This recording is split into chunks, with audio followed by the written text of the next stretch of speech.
we haven't seen the clashes between police and these protesters that we saw in San Jose, but we also haven't seen the police officers, for example, up on the freeway, which I'm sure is a very intentional tactical response from the CHP and from OPD, who have been out on scene tonight on the streets.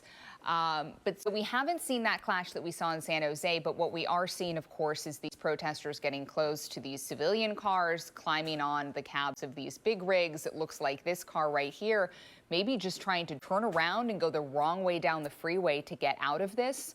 I'm sure there's some very nervous drivers, not quite sure what they're sort of stuck in the middle of. Yeah, now interesting, as you said, Kate, turning around and trying to go the other way, presumably. You can see they're driving now, not sure what to do. Nowhere to go. It's wrong way on the freeway, which is not a good idea either. Not a good idea either.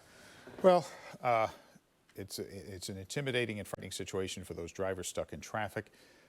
And as law enforcement tries to figure out how to handle this ebbing and flowing group of protesters, they're never able to predict exactly what they're going to do. And you can see that they all just moved off of one side of the freeway. Traffic is now all of a sudden moving. Why that happened, we don't know, but it looks like the protesters are now very quickly moving off both sides of the freeway, perhaps back down onto the streets of downtown Oakland. And you know, Kate, this is exactly what happened in San Jose. All of a sudden, sort of without warning, without reason, they left the freeway. We're going to pause here for a moment so we can bring viewers in on ABC 7.